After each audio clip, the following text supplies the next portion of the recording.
The climate of Western Europe does not exist because of the sun.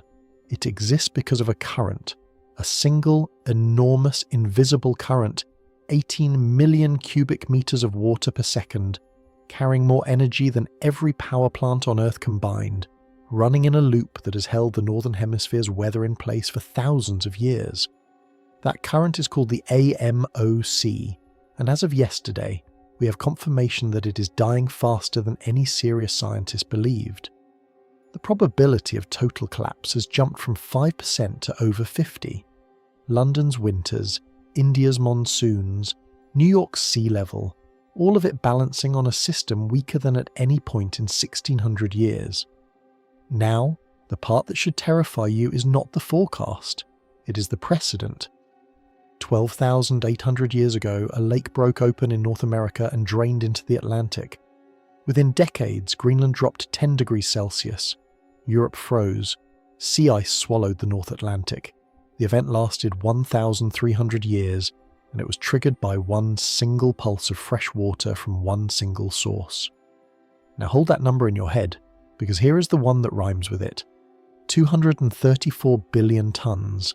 That is how much ice Greenland is losing per year, every year, right now, pouring directly into the same ocean, into the same machinery, the exact region where the Atlantic's engine does its work.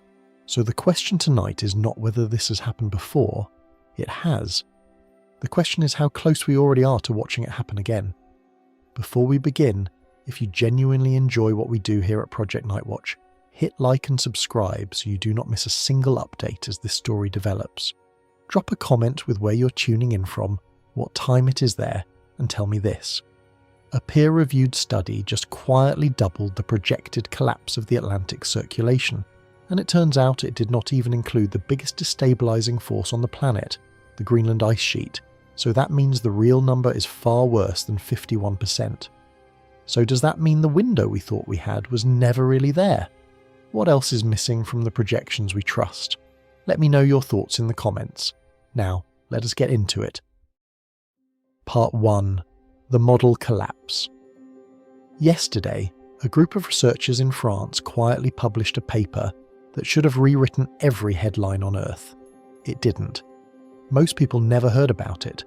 Most people went to work, got coffee, argued about something on the internet, and went to bed, completely unaware that a team of scientists had just used a piece of statistical mathematics to peel back the skin of the climate system and show us what was actually happening underneath. What they found was not a surprise in the ordinary sense. It was the kind of finding that rearranges the furniture in your head. The kind of finding that, once you see it, you cannot unsee. The paper was published in the journal Science Advances. It is not a long paper. It is not written in a sensational way.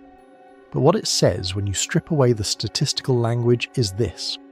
The engine that holds the climate of the Northern Hemisphere together is dying faster than anyone believed, and we've been averaging out the evidence for decades. Let me say that again, because it matters. We had the data, we had the signal, we just chose, through a completely well-intentioned scientific convention, to dilute it. The system they were studying is called the Atlantic Meridional Overturning Circulation. That is a mouthful, so from here on we'll just call it the AMOC.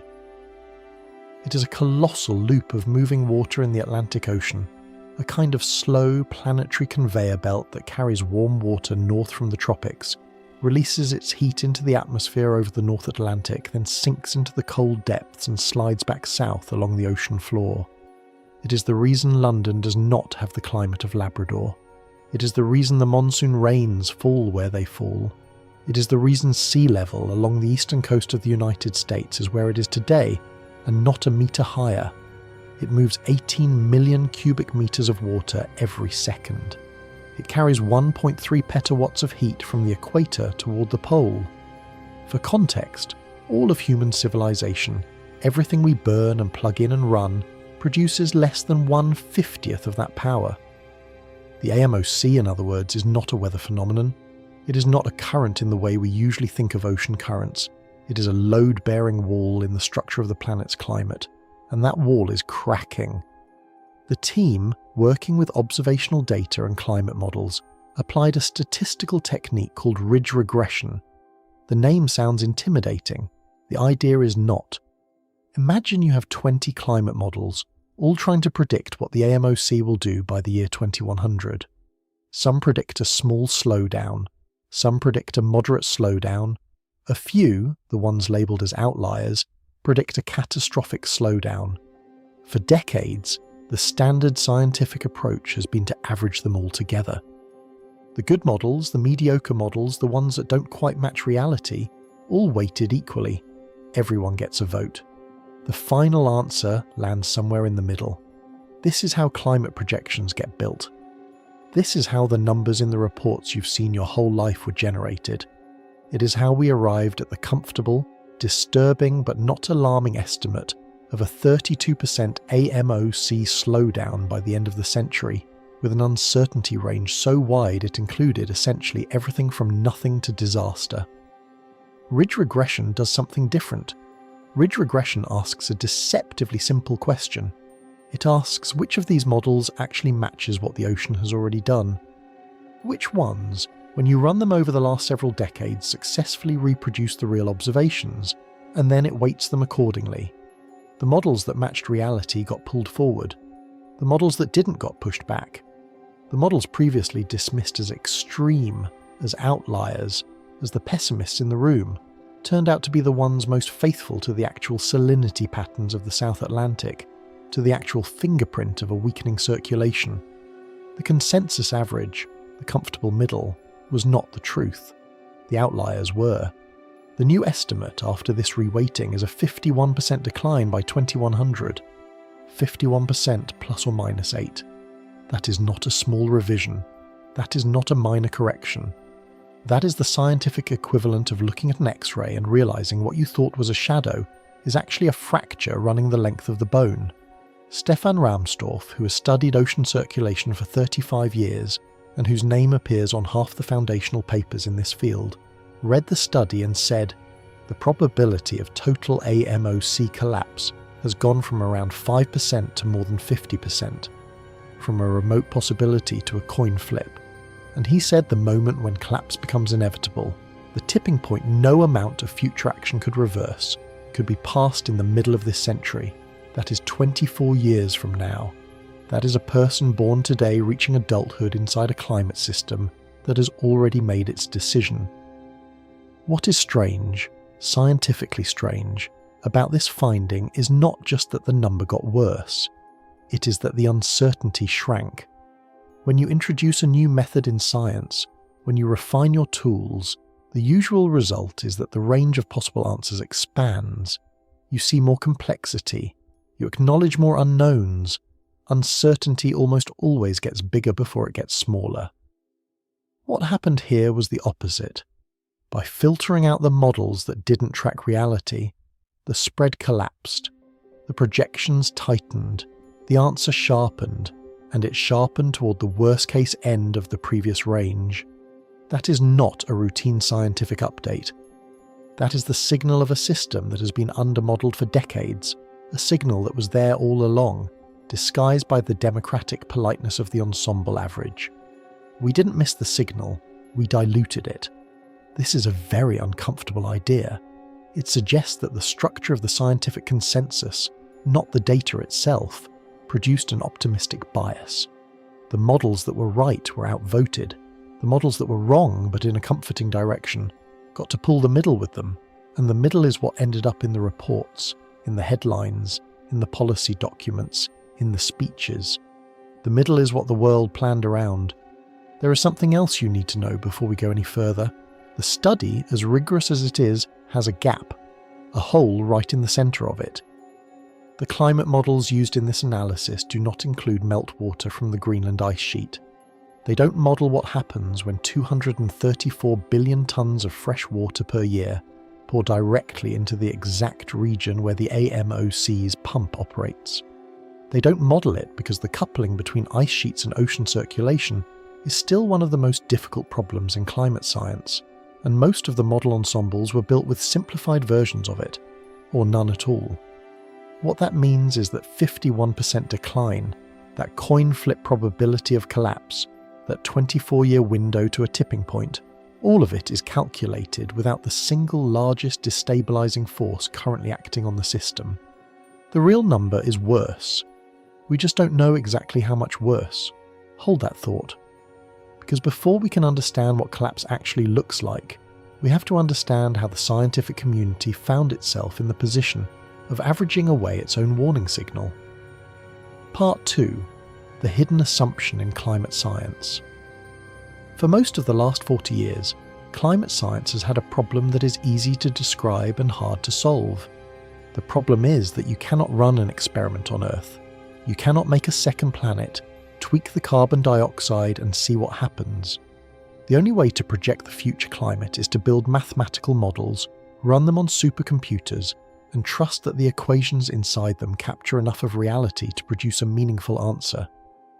The difficulty is that no single model is ever complete. Each one has strengths, each one has weaknesses. One handles clouds well, but struggles with ocean mixing. Another handles ocean mixing well, but simplifies ice dynamics. A third captures atmospheric circulation beautifully, but gets sea ice slightly wrong. None of them are truth, all of them are approximations. The traditional solution to this problem is the ensemble. You run many models, as many as you can get, and you average their results. The idea is that the errors in different models will tend to cancel out. If one model runs too warm and another runs too cool, the average lands closer to reality. This is not a crazy assumption. In many contexts it works well. It is the same logic behind why a jury of 12 strangers tends to produce more reliable verdicts than any single juror. Spread the error across enough independent opinions and the noise washes out. But there is a hidden assumption embedded in this approach. The assumption is that the errors are random, that they are scattered uniformly in all directions, that for every model that overshoots, there is a model that undershoots, and the average sits comfortably in the middle. What if that is wrong? What if the errors are not random? What if they are biased in a particular direction systematically across most of the models? Then averaging does not cancel them out. It locks them in. It becomes a machine for manufacturing false reassurance. This is the crack that ridge regression slid into. The French team did not invent new data. They did not discover a hidden observation. They asked a different question of the existing data. They asked, which models, when run against the historical period, actually match what happened? Not just roughly, not just in the general direction, but in the specific fingerprint of ocean behaviour that tells you whether a model is capturing the physics of deep water formation correctly. And the observational constraint they used, the fingerprint, was salinity in the South Atlantic, because when the AMOC weakens, salt distributes differently across the basin. That pattern is visible, it is measurable, it is a signature left by the system itself, and it tells you whether your model is living in the same ocean as the real one. When they applied this filter, the results were unambiguous.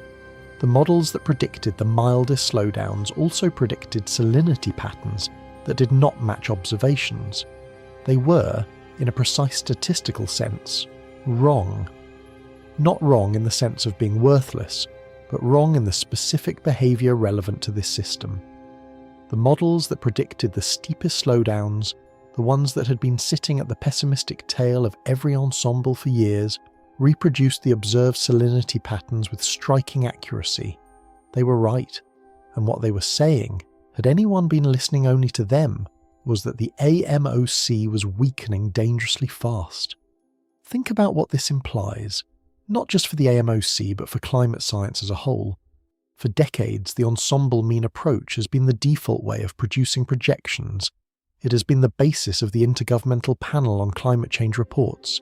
It has been the number handed to policymakers, and what this study suggests, at least for this particular system, is that the method may have been introducing a conservative bias, a bias toward the middle, a bias toward what feels statistically responsible but is physically wrong. An analogy I keep coming back to is imagine grading a test by averaging everyone's answer, including the students who didn't study. If most of the class gets the question wrong in the same direction, The class average is confidently incorrect, and the one student who got it right gets buried. Now, to be fair, not everyone in the climate science community is comfortable with ridge regression. There are legitimate objections. Model weighting introduces choices. Someone has to decide which observations count as the benchmark. Someone has to set the statistical parameters. There is a concern that if you start picking winners among models, you introduce a subtle form of confirmation bias, because the researcher's interpretation of what constitutes a good match becomes the weighting system itself. These are serious objections. Science has to grapple with them. But the counter-evidence is hard to dismiss. When the team validated their method against independent data, the predictive error dropped by around 60%. That is not a marginal improvement. That is the kind of validation that makes it very difficult to argue the method is simply producing whatever answer the researchers wanted to see. And this brings us back to the central question of this entire story, the question that should be making you uncomfortable right now. If the methodology was wrong for decades, and we only just corrected it for one system, what else is being misestimated? What else have we been averaging away? That is the question that keeps me awake. Because the AMOC may be the first major climate system to get this treatment, but it will not be the last. And the pattern, if the pattern holds, is that reality is harsher than the middle suggested. Uncertainty, it turns out, is not neutral. It does not sit politely between two equally likely outcomes. It can have a direction, and for the AMOC, the direction points toward collapse. Part 3. The number that means collapse without saying it. When you hear 51% decline by 2100, there is a human instinct to interpret that linearly. A 50% loss sounds like the system will be doing half as much, still running, still functional, just diminished, half speed, like a fan turned down to medium. That interpretation is wrong. It is wrong in a way that matters more than almost any other misunderstanding in this story. Because the AMOC is not a fan. It is not a machine that scales smoothly. It is a non-linear system operating near a threshold, and what that means in practice is that the last 10% of decline can be more catastrophic than the first 40. Let me try to give you a better mental model. Think of the AMOC as a heavy door on old hinges, held open against gravity by a counterweight. You can shave mass off the counterweight, and for a while nothing seems to happen. The door stays open. It might creak a little more, it might swing slightly, you keep shaving, still open, still functional. And then, at some invisible point, you remove 1 more gram of counterweight and the entire door slams shut with a force you did not see coming. It does not close halfway. It does not ease itself closed. It slams, because the system was never actually in a stable state during the whole slow decline. It was in a metastable state, a state held in place by a margin that was shrinking the entire time. The AMOC works, to a first approximation like this. At 30% weakening, you begin to see the early signals. The cold blob in the North Atlantic starts to grow. European winters become more erratic. The circulation wobbles but holds. At 40% weakening, the feedback loops begin to dominate. The stratification in the North Atlantic gets strong enough that the sinking of dense water slows sharply. The system loses its ability to mix, which is what it needs to reset. At 50% weakening, you're inside what scientists politely call the collapse domain. That does not mean the system has collapsed. It means that from this point forward, collapse is no longer an external event the system has to be pushed toward. It is an internal trajectory the system is now following on its own. That is the number in the paper, 51%. The reason this is hard to communicate publicly is that scientists have a deep, almost allergic reluctance to use the word collapse. They are right to be careful.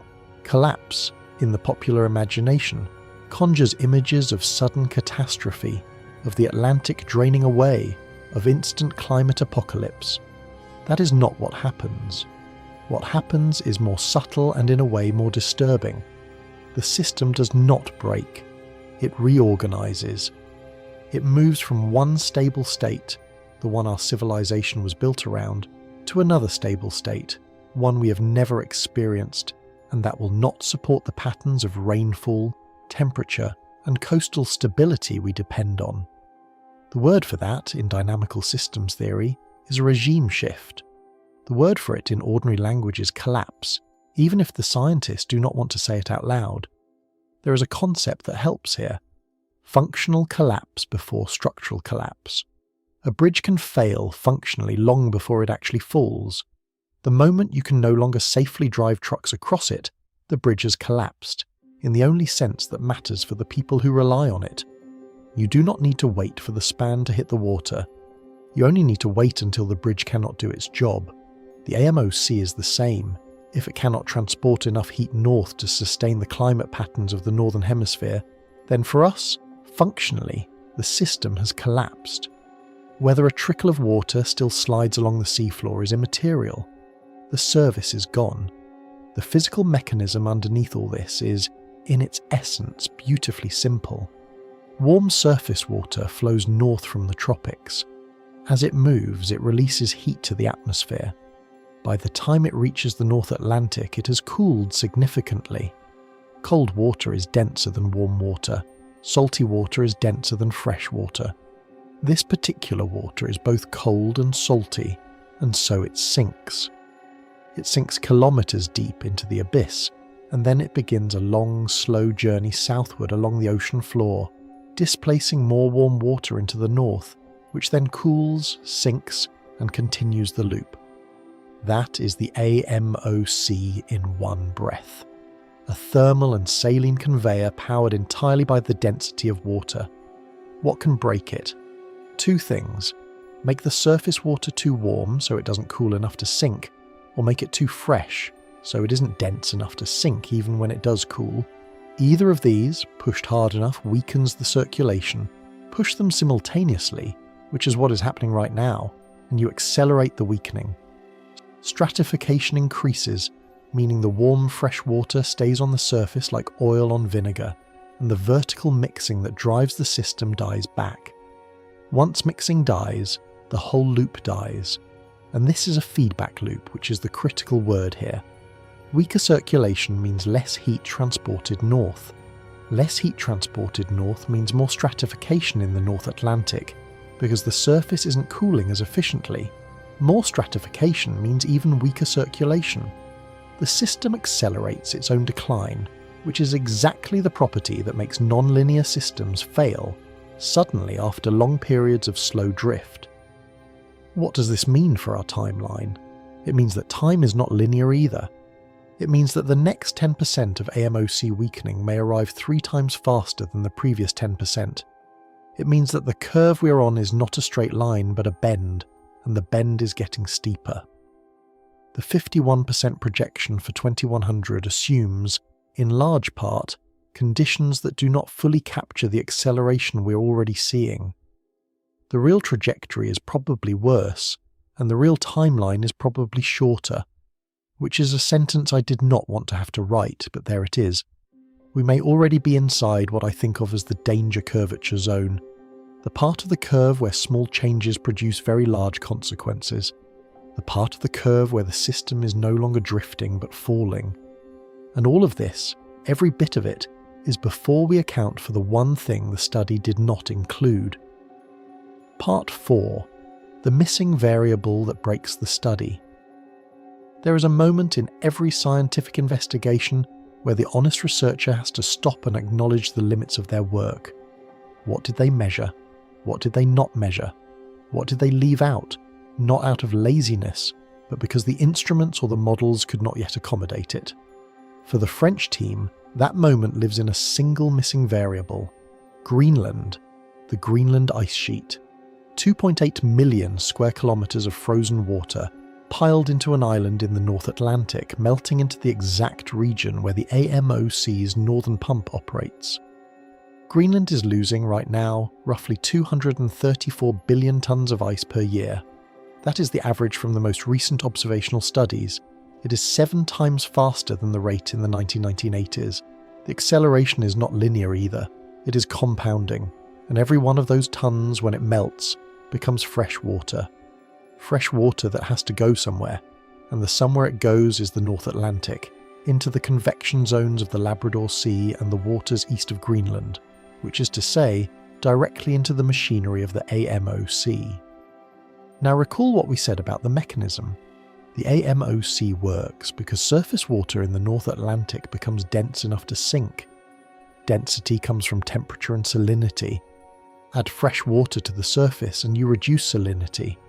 Reduce salinity and you reduce density. Reduce density and the water does not sink. It sits on top. It spreads out. It forms what the scientists sometimes call a freshwater cap, a layer of less dense water that floats over the saltier water below and prevents it from rising. This is the quiet, almost invisible way an ice sheet kills an ocean circulation. Not with a flood, not with a wave, with a lid. The French team's models, the ones whose projections were reweighted, mostly do not include this effect. Not because the scientists don't know about it. Everyone knows about it. But because coupling an ice sheet to an ocean model is extraordinarily difficult. The timescales are different. The physics are different. The spatial resolution is different.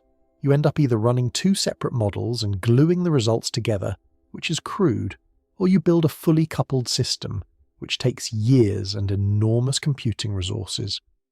Most of the CMIP ensembles, the standard climate model intercomparison projects, have historically treated Greenland's contribution as either absent or extremely simplified. Raumstorff himself has estimated that including realistic Greenland meltwater would add somewhere between 10 and 20 additional percentage points of AMOC, weakening on top of what the models already show. That is a rough estimate. The uncertainty is wide. It could be less. It could be more. But even at the low end, it means the real projection for 2100 is not 51% decline. It is closer to 60%, or 65, or 70. We don't know. And we don't know partly because the acceleration of Greenland's mass loss itself keeps outrunning the projections built into the models. Every 5 years, the observations catch up to the pessimistic scenario and keep going. This is what Raumstorff meant when he said the real number is worse than 51%. He was not being alarmist. He was stating an arithmetic fact. The study's number is calculated without including the single largest ongoing destabilizing force. If you add the force back in, the number goes up. And it goes up in a direction that pushes the system closer to the tipping point, not further from it. There is something darkly elegant about this. The warming of the North Atlantic weakens the AMOC by reducing the temperature-driven density contrast. The freshening of the North Atlantic from Greenland weakens it by reducing the salinity-driven density contrast. Both effects stack. Both effects are happening simultaneously, and the system does not care whether you push it from the warm side or the fresh side. It responds to the combined assault on its density gradient. Dual destabilization is the technical term. Climate physics is not in the habit of granting civilization the courtesy of one problem at a time. You may be wondering reasonably why the models lag reality, why every new study seems to revise the situation worse. Part of the answer is that feedbacks, the ones involving ice sheets, the ones involving vegetation shifts, the ones involving changes in atmospheric moisture, are notoriously slow to appear in simulations. Models are conservative by construction. They only include what we are confident we can quantify. What we cannot quantify, we leave out. And what we leave out, again, is not neutral. It biases the projection toward optimism.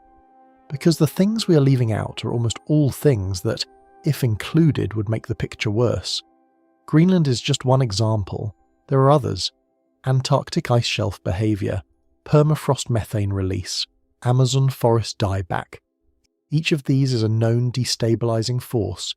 Each is underrepresented in most climate projections, and each, like Greenland, is accelerating faster than the models assumed. For the AMOC specifically, Greenland is the most immediate because it pours directly into the relevant ocean, but the broader pattern holds. We are consistently underestimating how fast the cryosphere is moving, and the cryosphere is consistently underestimating how patient we're going to be about it. Which brings us to the central tension of this entire story. The models are getting better, the statistical methods are getting more sophisticated, the observations are more comprehensive than at any point in human history. And with every improvement, every refinement, every reweighting, the picture worsens. The system is accelerating faster than our ability to describe what it is doing. We are building a more accurate mirror, and the reflection in that mirror is moving further away from us, faster, each time we look. What we are looking at in this new study may not even be the worst case. It may just be the best quantified case. The critical forcing mechanism is underrepresented, and we still got 51%. If you want to know what that really means, you have to understand how the AMOC actually works, not the simplified version, the real one. Because the difference between a linear current and a phase change machine is the difference between a river slowing down and an engine seizing up. Part 5. The AMOC as a phase change machine. The mistake most people make, and I include myself in this, is thinking of the AMOC as a current. A big current, sure. A globally significant current, absolutely. But still a current in the sense that water is flowing from one place to another, and if you slow the flow, you get less of it. That framing is wrong in a way that matters. The AMOC is not a current. It is a phase change engine. And a phase change engine does not slow down gracefully. It either runs or it doesn't. It either tips into a new state, or it holds the old one. The dial between those two options, the one we assume exists, is an illusion. Here is what phase change means in this context. The AMOC is powered by density, specifically by the vertical density contrast between surface water and deep water in the North Atlantic.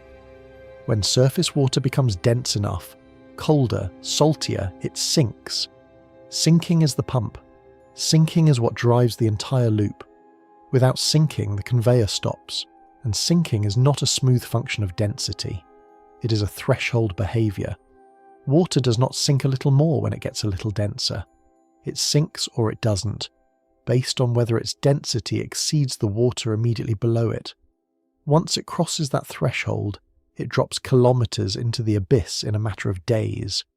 Once it fails to cross it, the water just sits on the surface, no matter how close it came.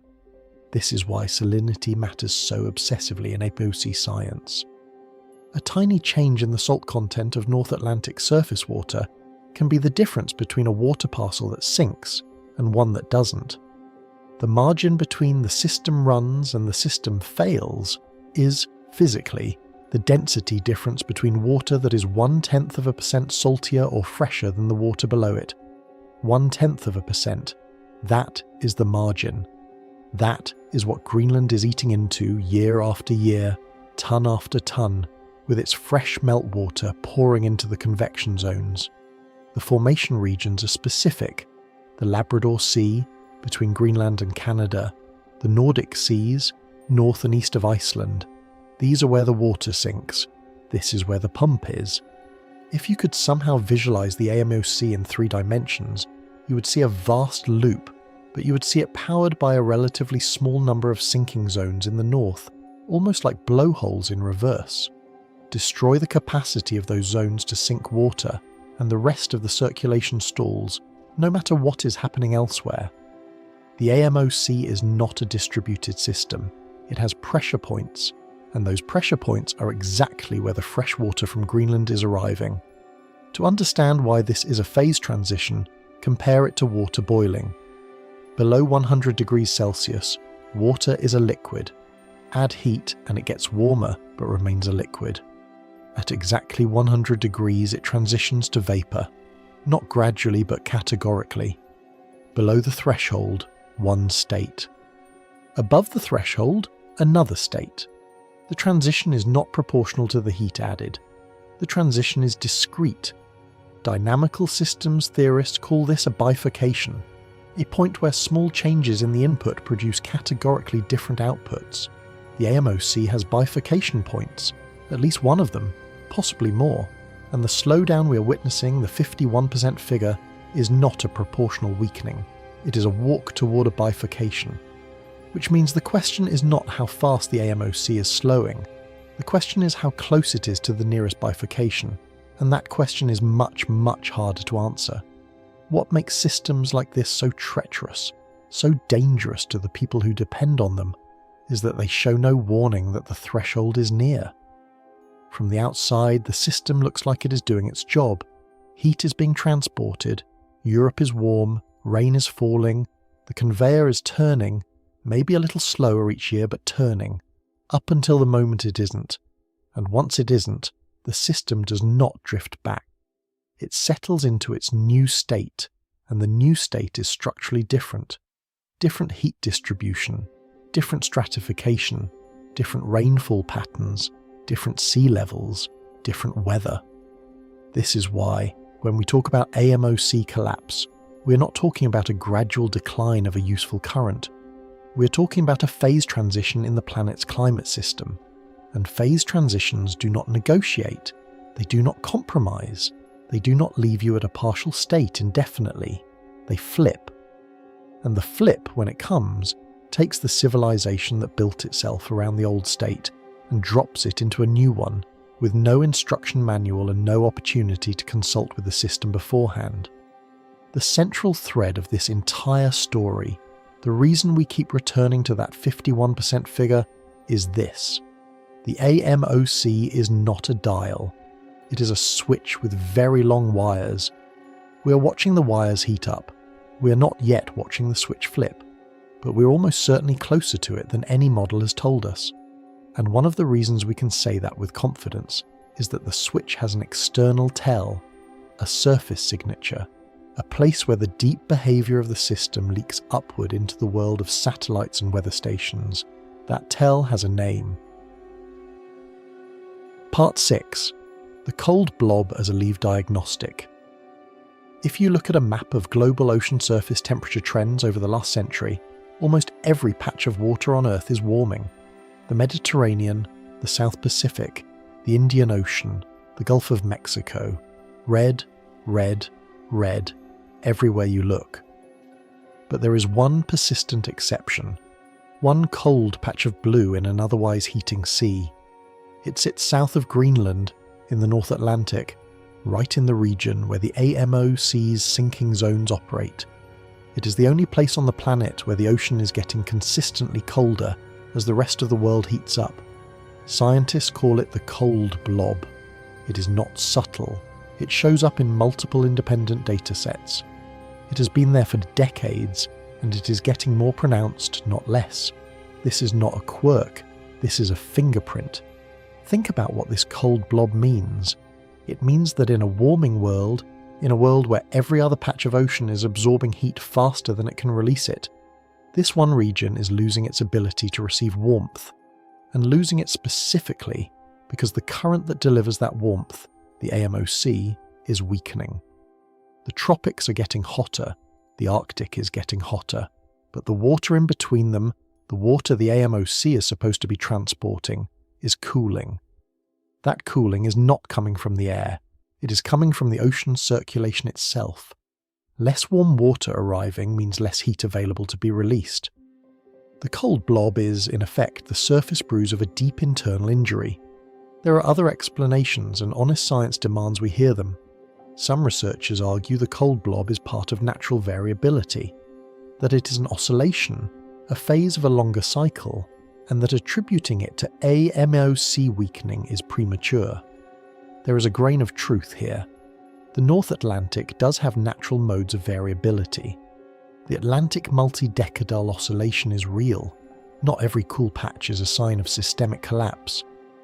But the persistence of this particular cold blob, its spatial shape, its overlap with every independent estimate of AMOC strength, its alignment with what models predict a weakening AMOC should look like on the surface, all of these together make the natural variability explanation progressively harder to sustain. The pattern is too specific, the fingerprint is too precise, and it is the shape of the cold blob, not just its temperature, that gives it away. A pattern, remember, is often more diagnostic than a magnitude. A person with a fever of 101 degrees could have any number of illnesses. A person with a fever and a very specific rash in a very specific place has narrowed the differential enormously. The cold blob is the rash. The AMOC weakening is the infection.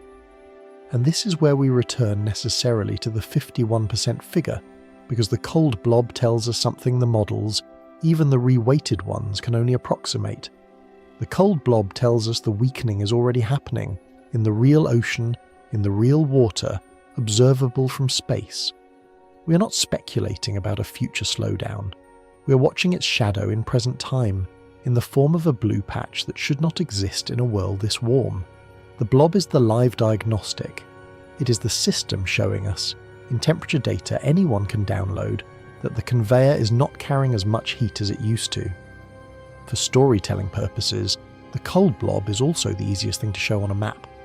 If you ever want to explain this story to someone in a single image, find a recent sea surface temperature anomaly chart.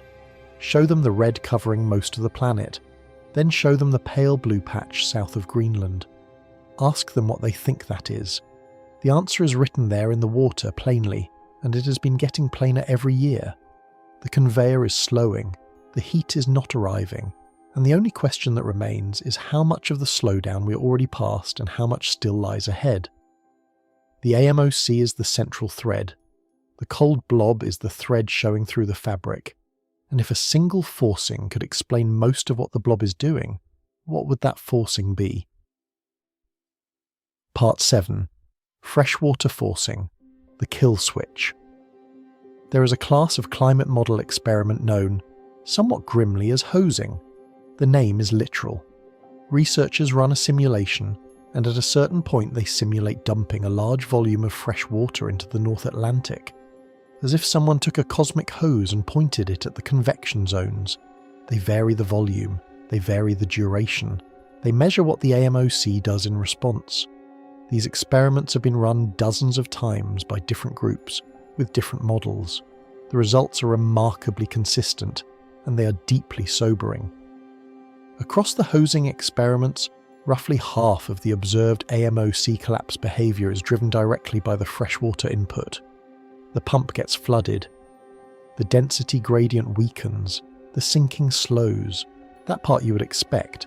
But the other half, the other 50% of the collapse, comes from internal feedback amplification.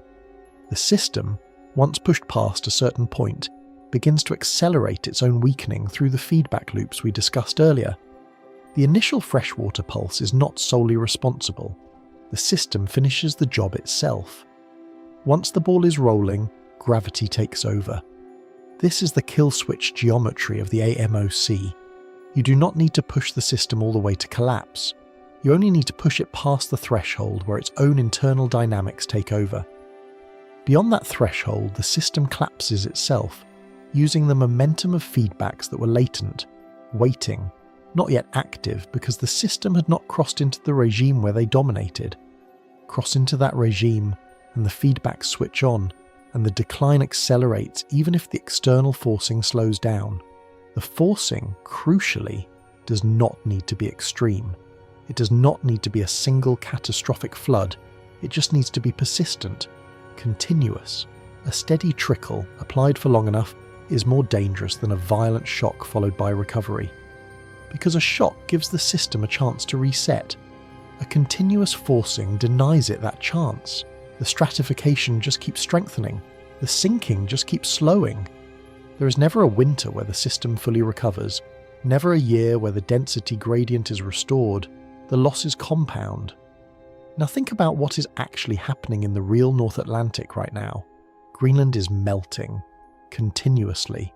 Not in pulses, not in shocks, in a steady, accelerating year-round discharge of fresh water into the convection zones. Arctic river runoff is increasing. Precipitation in the high latitudes is increasing. Sea ice is retreating, which exposes more ocean to absorbing heat. Every one of these is a low-level, continuous forcing. None of them, individually, looks dramatic on a day-to-day basis. All of them, collectively, are doing exactly what the hosing experiments say breaks the system. We are inside the hosing experiment, the real ocean, in real time. And we're not even close to the highest rates of freshwater forcing that have been tested in simulations. We're still in the early ramp, but the ramp is steepening every year, and the system, if the hosing experiments are to be believed, is already somewhere between the forcing phase and the feedback-dominated phase. Which part of the kill switch geometry we are in depends on how much of the 51% decline is happening because of external stress, and how much is happening because the system has already started collapsing itself. And that is a question we cannot fully answer yet, because we cannot measure the feedbacks as precisely as we can measure the forcings. Which brings us back again to the central thread. The 51% figure is not a linear projection. It is a reflection of a system that is being pushed toward, and possibly already inside, the regime where it no longer needs to be pushed. It will finish the decline on its own if the forcing holds. And the forcing, every observational dataset is telling us, is not just holding, it is strengthening. But maybe the worst part of this is not how the AMOC collapses, it is what happens after. Part 8. Hysteresis. Why you can't turn it back on. Hysteresis is a word most people never encounter outside of physics textbooks, and that is a shame, because it is the concept that determines how seriously we should be treating this story. Hysteresis means that a system's future depends on its past. That the path a system takes to get somewhere is not the same as the path it takes to get back. That once a system changes state, returning to the previous state is not a matter of removing the cause of the change. It is a matter of reversing forces that are, in many cases, now beyond your ability to marshal. The AMOC has hysteresis. It has it in a severe form. It has it in the kind of form that should terrify anyone who thinks climate policy has unlimited time to work with. Here is what that means concretely. The AMOC has, in its dynamics, at least two stable states. One is the strong state, the one we currently live in, the one our civilization was built around. Warm water flowing north, heat being distributed, Europe mild, monsoons steady. The other stable state is the weak or collapsed state, reduced northward heat transport, altered stratification, Europe colder, monsoons displaced. Both of these states are stable. They persist once the system settles into them. The difference is that the energy barrier between them is asymmetric. It is much easier, energetically, to push the system from strong to weak than it is to push it from weak back to strong. A useful way to picture this is a ball sitting in the lower of two valleys. The valleys are separated by a hill. While the ball is in the lower valley, little pushes will not dislodge it. You can kick it around and it will slide back to the bottom. But if you apply enough force, or if the ground shifts, the ball can roll up and over the hill into the second valley. Once it is in the second valley, it is stable there too, and to get it back over the hill, you do not need to undo whatever pushed it. You need to supply enough energy to lift it back over the barrier in the other direction. In the AMOC's case, that barrier in real-world terms would require centuries of restored density gradients, restored deep ocean structure, and restored convection patterns, none of which humans have any mechanism to produce. Let me say that more directly. If the AMOC collapses, we do not get it back in any meaningful time frame. Not in a decade, not in a generation, possibly not in a century. The deep ocean is a slow system. The density structures that support the current state of the circulation took hundreds of years to develop. If they dissolve, they do not reassemble on human-relevant timescales. Even if we stopped emitting carbon dioxide tomorrow, even if we somehow refroze all the Greenland meltwater, even if we artificially cooled the North Atlantic, the ocean would not reset. The deep density architecture would remain scrambled. The new stable state would hold. This is the part of the story that most changes how you should think about the 51% figure. Because the question is not what the AMOC will be doing in 2100. The question is whether, on the path from now to 2100, we cross a threshold beyond which no amount of future effort can restore the system we currently have. The tipping point is not the moment of collapse, it is the moment of commitment. And the moment of commitment, if Ramstorff is right, could be inside the next 24 years. This is why prevention and recovery are not symmetric in climate change, and why the rhetoric of "we can fix this later" is so dangerous when applied to systems like the AMOC. Some problems in climate you can walk back, you can reforest, you can remove pollution, you can repair ecosystems painfully, over decades. But ocean circulation is not one of those problems. Ocean circulation is a one-way door. You can walk through it. You cannot walk back. Geoengineering proposals run into this wall as well. Even the most optimistic schemes, the ones that propose to cool the planet by reflecting sunlight or extracting carbon from the atmosphere, would cool the surface. They would not restore the deep ocean density structure. Surface cooling does not, on relevant timescales, re-establish the sinking zones of the Labrador and Nordic seas. The atmosphere and the deep ocean are decoupled on the scales we care about. You can rescue the atmosphere and still have a broken AMOC for centuries, for millennia. The intervention prevents future warming. It does not undo the reconfiguration that has already occurred. Which means, to return to the central thread, the 51% figure matters for one reason above all others. It tells us where we are on a road that only goes one way. And that road, according to the study, may have its exit ramp closer than anyone realised. But we're not the first system to face this kind of reorganisation. The Earth has done this before, not often, not pleasantly, but yes, before. And what it looked like the last time should make every one of us stop and think about what we are watching unfold. Part 9. The Younger Dryas. A planetary shock. About 12,800 years ago, something happened to the climate of the Northern Hemisphere that, if it happened today, would be unambiguously classified as a civilizational catastrophe. Within the span of decades, temperatures in Greenland dropped by as much as 10 degrees Celsius. Sea ice expanded across the North Atlantic. Forests retreated. Grasslands collapsed. Ecosystems across Europe and eastern North America reorganized so dramatically that the fossil record shows species distribution shifting by hundreds of kilometers. The event is called the Younger Dryas, named after a hardy little Arctic wildflower whose pollen suddenly reappeared in European sediments where it had no business being. The flower was a ghost of a colder world, returning. The Younger Dryas lasted approximately 1,300 years. It was in geological terms brief. In human terms, it was civilizational. If it happened now, it would end the agricultural systems of much of the Northern Hemisphere. It would displace populations on a scale we have no historical reference for. And the leading explanation, after decades of research and argument, is that the AMOC collapsed. The trigger most likely was a massive freshwater pulse. The details are still debated. Some research points to the sudden drainage of a glacial lake in North America, Lake Agassiz, which contained more water than all the Great Lakes combined. When the ice dam holding it broke, the lake discharged into the North Atlantic, possibly through the St. Lawrence, possibly through the Arctic Ocean.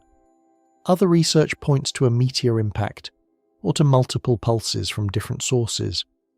What is not debated is that a lot of fresh water entered the North Atlantic suddenly, and the AMOC failed shortly afterward. When it failed, the Northern Hemisphere froze, not everywhere, not evenly. But the regions most dependent on AMOC heat transport, Western Europe, the North Atlantic coasts, Greenland itself, saw temperatures collapse. Ice cores from Greenland show the transition. You can read it directly in the layers of ice, decade by decade, as the oxygen isotope ratios flip from values consistent with a warm climate to values consistent with glacial conditions. The shift is so abrupt in the ice record that early researchers, when they first saw it, assumed the core was damaged. It was not damaged. That was the climate. The speed of the Younger Dryas is what haunts climate scientists. We are used to thinking of climate change as slow, centuries, millennia. The Younger Dryas happened in decades, possibly in a single decade at its onset. That is the speed at which large non-linear systems can reorganize once they cross a threshold. It is not the speed we plan around. It is not the speed most of us can imagine, because it does not match the rhythm of human experience. The reason this matters, the reason we are spending time on an event that occurred nearly 13,000 years ago, is that it is a real-world case study of the exact system we are discussing. The AMOC, in paleoclimate terms, is not an abstraction. It has a track record. It has collapsed before. We know what collapse looks like, because we have read it in the ice. We know what the triggers can be. We know what the downstream effects can be. And we know, because the paleoclimate record is very clear on this, that once the system collapses, it can stay collapsed for centuries or millennia before some external change in orbit or ice distribution restores it. Which brings us to the 51% figure. Once again, the Younger Dryas was not caused by a 51% decline. It was caused by a total or near total shutdown. So in one sense, the comparison is unfair. We're not there yet. But in another sense, the comparison is precisely the point. Because the event that reorganised the climate of the Northern Hemisphere 12,800 years ago was triggered by a volume of fresh water that, while large, was delivered in a single pulse. The system absorbed the shock and collapsed. What is happening today is not a single pulse. It is a persistent, accelerating freshwater flux. The total cumulative input over the next century, if current rates continue, may well exceed what Lake Agassiz delivered, just spread over a longer period. Which, as we learnt from the hosing experiments, can be more dangerous, not less, because there is no window for the system to recover. There is a line of thought in the paleoclimate community that says the Younger Dryas is not just a useful analogy, it is the analogy. It is the archetypal AMOC failure mode, and it is telling us with more clarity than any projection that the system can fail. It has failed, and when it failed, the world it left behind was not one we would want to live in. Part 10. The 8.2 kiloyear event. Approximately 8,200 years ago, about 4,600 years after the Younger Dryas ended, the climate of the Northern Hemisphere briefly reversed again. Not as severely, not as dramatically, but measurably, globally, and in a way that disrupted every human society of the period. The event is called the 8.2 kiloyear event, named for the number of years before the present when it occurred, and it is in many ways a more useful analogy for our current situation than the Younger Dryas, because it was a partial collapse, not a total one. The trigger this time is more firmly established. The remnants of the North American ice sheet had left behind enormous proglacial lakes, including again Lake Agassiz, and at some point around 8,400 years ago, the ice holding them back collapsed, and the water drained catastrophically into the North Atlantic. Multiple pulses, possibly over a decade or two, released something on the order of 100,000 cubic kilometres of fresh water into the convection zones. The AMOC responded exactly the way you would expect it to respond. It weakened, sharply. Paleoclimate reconstructions suggest that during the 8.2 event, the AMOC dropped to somewhere between 30 and 50% of its previous strength. That range should sound familiar. That range is almost exactly where the new study's 51% projection lands us. And the consequences of that partial weakening, documented in ice cores, lake sediments, and tree rings across the Northern Hemisphere, were significant. Cooling of 1 to 3 degrees Celsius in Europe and the North Atlantic margins, reduced rainfall across North Africa and parts of the Middle East, shifts in vegetation, drying of lakes, disruption of the early agricultural societies that had just begun to take root in the Fertile Crescent. The 8.2 event lasted about 150 years. It had a relatively fast onset measured in decades and a long tail. It didn't end civilization because there was barely any civilization yet to end. But it affected every human society on the planet, and it shows up, once you know to look for it, in the archaeological record as a period of settlement shifts, population stress, and cultural transition. And here is the point that makes the 8.2 event particularly relevant to our current situation. It demonstrates that partial collapse states exist, that the AMOC is not binary, on or off. It can settle into a significantly weakened state, and stay there for a long time. A weakened state that still has catastrophic consequences, even without reaching full shutdown.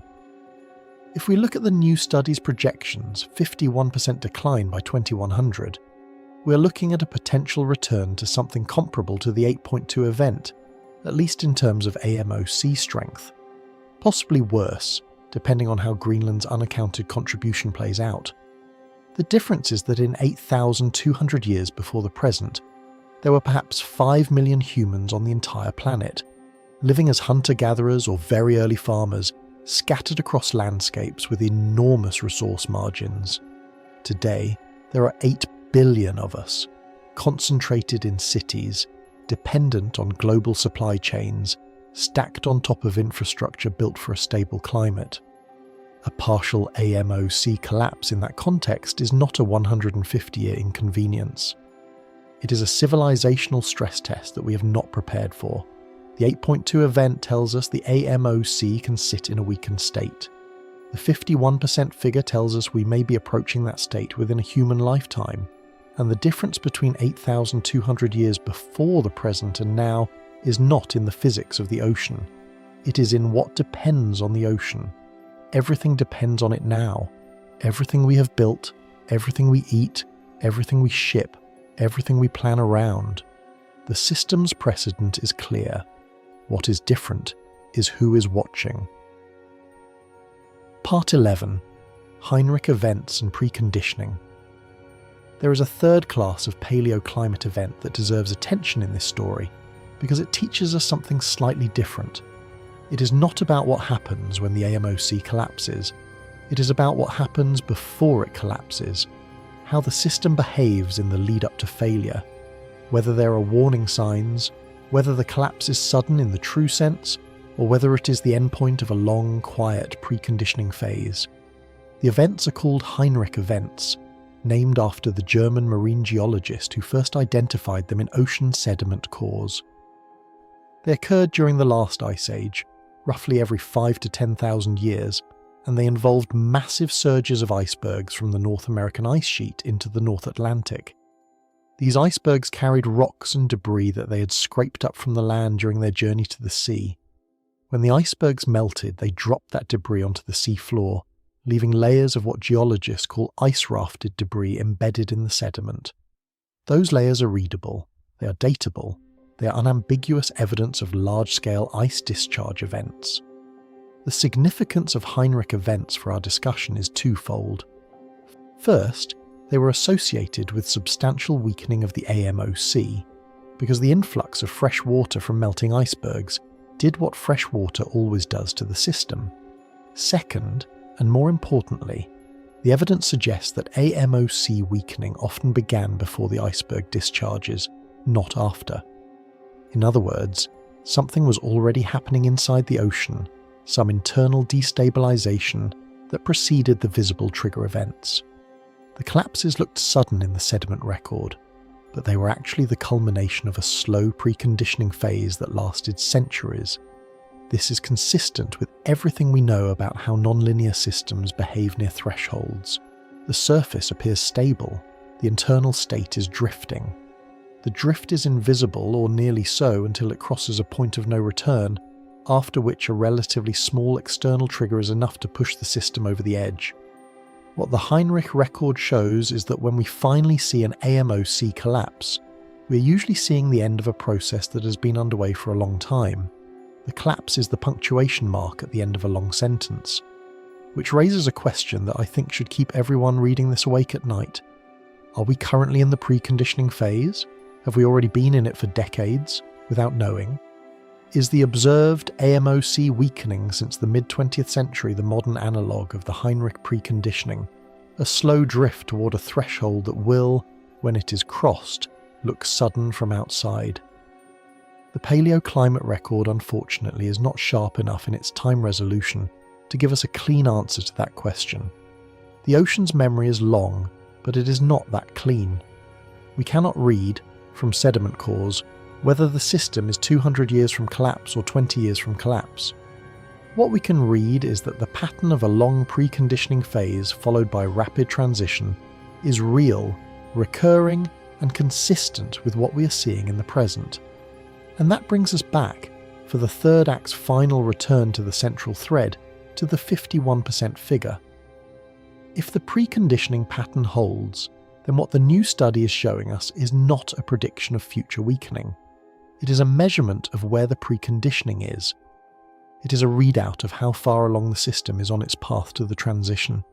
And every year that we continue to add fresh water to the North Atlantic, every year the cold blob deepens, every year the ensemble gets reweighted and finds more decline, we are advancing along that path.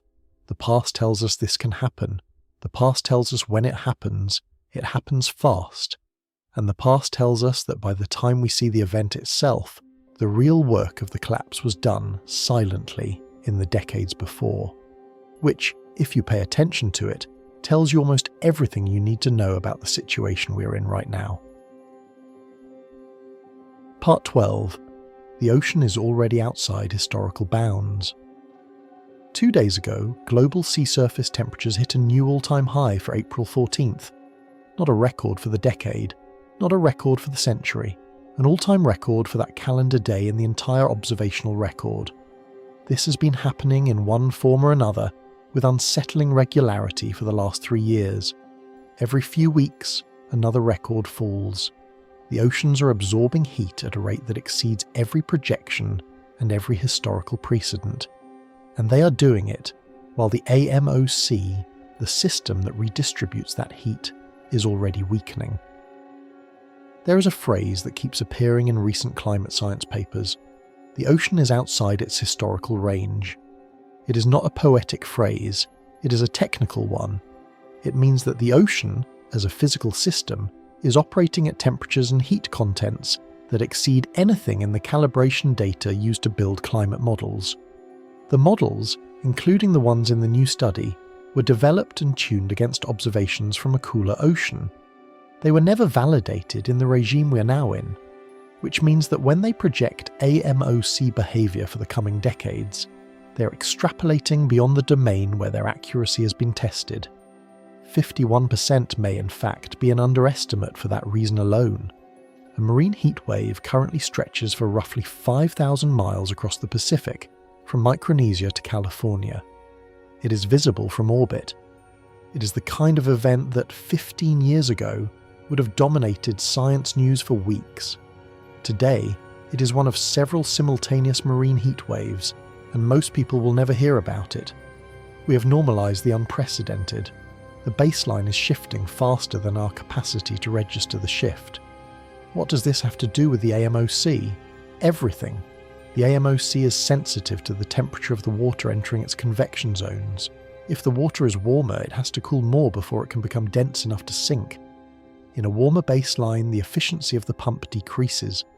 The surface takes longer to cool, the sinking zones shrink, the circulation weakens, even without any change in freshwater input. The ocean we are watching break records, in other words, is the exact input that the AMOC has to process, and it is hotter than the ocean the models assumed. There is a particular concern for the North Atlantic, because the waters around the convection zones, the Labrador Sea, the Nordic seas, the areas around Greenland, have been warming at rates that exceed even the global average. Locally, the system is being pushed on 2 fronts: warmer surface water, fresher surface water. Both effects reducing the density gradient. Both effects stacking. And again, because the system is non-linear, the stacking is not simply additive. Near the threshold, each additional push has disproportionate effects. This is why the central thread of this story has to keep circling back. The 51% figure was calculated against historical forcing scenarios that, increasingly, do not represent the world we're actually living in. The ocean is hotter than assumed. The ice is melting faster than assumed. The feedbacks are more active than assumed. Every assumption built into that 51% is a conservative one, and the world is racing past them. If you want a single fact to carry with you from this act, let it be this. The ocean that existed when the models were calibrated does not exist anymore. It has been replaced by a warmer, fresher, more stressed ocean, and we are asking the models to predict the future of a system that is no longer operating under the conditions they were designed to simulate.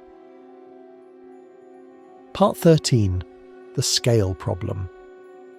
There is a difference between a shock and a chronic stress. A shock is a single event, large and sudden, that the system absorbs and recovers from. A chronic stress is continuous, low-grade, sustained, and it never gives the system a chance to reset. For most of the paleoclimate history of the AMOC, the disruptions it faced were shocks. Single freshwater pulses from lake drainages, individual iceberg surges. The system was battered, sometimes collapsed, but in the interim periods between shocks, it had time, centuries or millennia, to rebuild its density structure and restore its circulation. What we are doing to it now is different in kind, not just in degree. We are not delivering a single shock. We are not even delivering a series of discrete events. We are applying a continuous year-round accelerating freshwater flux, Greenland meltwater, Arctic river runoff, which has increased significantly as Siberian and Canadian rivers discharge more water in response to warming, increased precipitation at high latitudes, which is what a warmer atmosphere does because warmer air holds more moisture. All of these sources feed fresh water into the North Atlantic continuously. There is no off-season. There is no recovery window. Every year the system is further from equilibrium than it was the year before. The cumulative stratification effect from this is what should worry us. When fresh water enters the surface in discrete pulses, the system has time, in the intervals between pulses, to mix. Deep water formation can resume, at least partially. The density gradient can reassert itself. But when fresh water enters continuously, the surface layer never fully mixes with the deeper water. The stratification becomes permanent or near permanent on the timescales that matter. And once stratification is locked in, the circulation cannot recover on its own. This is the difference between the modern situation and every paleoclimate precedent. The Younger Dryas was triggered by a pulse. The 8.2 event was triggered by pulses. Heinrich events were triggered by discharges. All of these, while catastrophic, were episodic. What we are doing is continuous. And the system's response to continuous forcing is not the same as its response to episodic forcing. The continuous forcing removes the recovery cycles that the system relied on historically to rebuild itself. It converts the system from one that oscillates around a stable state to one that drifts steadily away from it. There is a medical analogy that fits here. Acute stress, like a car accident or a heart attack, is something the body can respond to with its emergency systems. Chronic stress, like long-term inflammation or persistent low-grade infection, is more dangerous because the body never gets to stand down. The emergency systems are never allowed to reset. The damage accumulates in ways that no single event would produce. The AMOC right now is experiencing chronic stress, and that stress is increasing year over year, which brings us, as always, back to the 51% figure, because that figure assumes a particular trajectory of forcing that, based on current observations, is probably too conservative. If the continuous forcing is stronger than assumed, the decline is faster than projected. If the decline is faster, the tipping point is closer. If the tipping point is closer, the window to prevent commitment to collapse is shorter. We're not dealing with the same kind of threat the paleoclimate record describes. We're dealing with a structurally different threat, one that the system has less capacity to endure because it has fewer recovery windows. And that structural difference is one of the reasons, along with the reweighted models and the missing Greenland variable, that the real risk is almost certainly higher than 51%. Part 14.